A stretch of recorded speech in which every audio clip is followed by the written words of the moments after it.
મિત્રો, આજના પેન્શન સમાચારમાં ગુજરાત રાજ્યના નિવૃત્તિ પામેલા પેન્શનોના પેન્શન લઈને આજ તારીખ 17/7/2026ના રોજ જાહેર થયેલ લેટેસ્ટ પરિપત્ર. જો તમે ગુજરાત રાજ્યના એટલે કે મુખ્યમંત્રી ભૂપેન્દ્ર પટેલના એક પેન્શન નિવૃત્તિ કર્મચારી છો, તમારા ફેમિલી મેમ્બર કોઈ પેન્શન ધારક છો, તો તમારા માટે આજનો આ વિડીયો ઉપયોગી બનશે. વિડીયો શરૂ કરતા પહેલાં ચેનલમાં નવા છો તો ચેનલ સબસ્ક્રાઈબ કરી લો, વિડીયોને લાઇક કરી લો. હર રોજ નવી અપડેટ મેળવવા માટે આપણી આ ચેનલ ગુજરાતી સાહિત્ય વિજ્ઞાન ચેનલને સબસ્ક્રાઈબ કરવાનું ભૂલશો નહીં. બેલ આઇકન બટન દબાવવાનું ભૂલશો નહીં મિત્રો. તો સરકારી કર્મચારી માટે લેટેસ્ટ ન્યૂઝ લઈને આવ્યો છું, નિવૃત્તિ કર્મચારી માટે પણ. તો ચાલો જાણીએ વિગતવાર માહિતી મિત્રો. તો કેન્દ્ર સરકારના કર્મચારીને સુધારેલા મૂળ પગાર સાથે હાઉસ રેન્ટ એલાઉન્સ HRA નોંધપાત્ર વધારો જોવા મળી શકે છે, પરંતુ અંતિમ વધારો 8મો પગાર પંચ દ્વારા ભલામણો કરાયેલા ફિટમેન્ટ ફેક્ટર પર આધારિત રહેશે. 8મો પગાર પંચ રાજ્ય સમાચારમાં પગાર સુધારા અંગે વાટાઘાટો ચાલુ હોવાથી 8મો પગાર પંચ હજુ સુધી સરકારી કર્મચારીઓ માટે એક મુખ્ય કેન્દ્રબિંદુ છે. કર્મચારી મૂળ પગાર વધારો અંગે સ્પષ્ટ ચિત્ર મેળવવા માટે ઉત્સુક છે, પરંતુ નિષ્ણાતોનો અભિપ્રાય છે કે ફિટમેન્ટ ફેક્ટર અંતિમ સ્વરૂપ આપ્યા પછી HRA પર નોંધપાત્ર અસર પડશે. 8મો પગાર પંચ દ્વારા પરામર્શ કરવામાં આવી રહ્યો છે.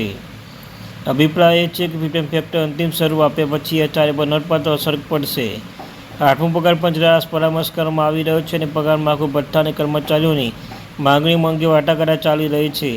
જોકે ફિટમેન્ટ ફેક્ટર હજુ સુધી ભલામણ કરવામાં આવી નથી મિત્રો. 8મો પગાર પંચ HRA શા માટે પગાર વધારવાની મુખ્ય ભૂમિકા ભજવી શકે છે? તો HRA મૂળ પગાર સાથે સીધો જોડાયેલો છે, જેનો અર્થ થાય છે કે મૂળ પગારનો કોઈ પણ ફેરફાર ભથ્થાને આપમેળે અસર કરશે. ઉચ્ચ ફિટમેન્ટ ફેક્ટર પરિબળ ફક્ત મૂળ પગાર જ નહીં, પરંતુ મૂળભૂત પગાર ટકાવારી તરીકે ગણતરી કરાયેલા પગાર ઘટક પર વધારો થઈ શકે છે મિત્રો.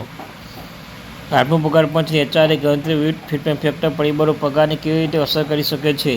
તો સુધારેલા પગાર માળખા નક્કી કરવા માટે ફિટમેન્ટ ફેક્ટર સૌથી મહત્વપૂર્ણ સંખ્યાઓ છે કે નવા પગારની ગણતરી કરવા માટે હાલની મૂળભૂત પગાર ગુણક તરીકે કાર્ય કરે છે. અંદાજે હેતુ માટે 2.0, 2.28 અને 2.57 સહિત અનેક સંભવિત ફિટમેન્ટ ફેક્ટર દ્રશ્યોની ચર્ચા કરવામાં આવી રહી છે. જો હજુ સુધી કોઈ અંતિમ ફિટમેન્ટ ફેક્ટર મંજૂરી આપવામાં આવી નથી મિત્રો. 2.0 ફિટમેન્ટ ફેક્ટર સાથે સુધારેલ બીજી પગાર લગભગ 70,000 રૂપિયા થઈ શકે છે, જે મુજબ વેચાણ વધારો થશે. 2.58 ફિટમેન્ટ ફેક્ટર મૂળ પગાર લગભગ 41,046 રૂપિયા સુધી થઈ શકે છે.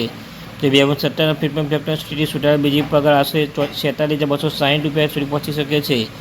એના પરિણામે HRA ચૂકવણી વધારો થશે મિત્રો. સ્તર 10ના કર્મચારી ઉદાહરણ, લેવલ 10ના કર્મચારી વર્તમાન મૂળ પગાર 56,100 છે.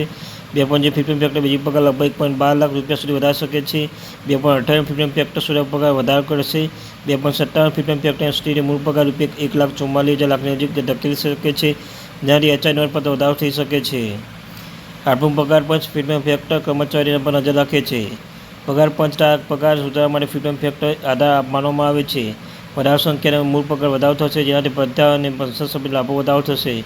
કર્મચારી સંગઠન પગાર સુધારણા મુદ્દા અનેક માગણી કરે છે. એસોસિએશન સ્ટાફ પક્ષ દ્વારા લઘુત્તમ પગાર ફિટમેન્ટ ફેક્ટર HRA સુધારો અને અન્ય લાભો સુધારવામાં માગણી કરવામાં આવી છે. આ બધી માગણીઓ નિર્ણય નથી મિત્રો. ત્યારબાદ રિપોર્ટ્સ અનુસાર ફિટમેન્ટ ફેક્ટર રેન્જના ઉલ્લેખ કરવામાં આવે છે, પરંતુ સરકાર તેના અંગે કોઈ અંતિમ જાહેર કરી નથી. કર્મચારીઓને 8મો પગાર પંચે ભલામણ પ્રકાશમાં આવે ત્યાં સુધી રાહ જોવી પડશે. 8મો પગાર પંચ નવીનતમ અપડેટ કર્મચારી શું જાણવું જોઈએ?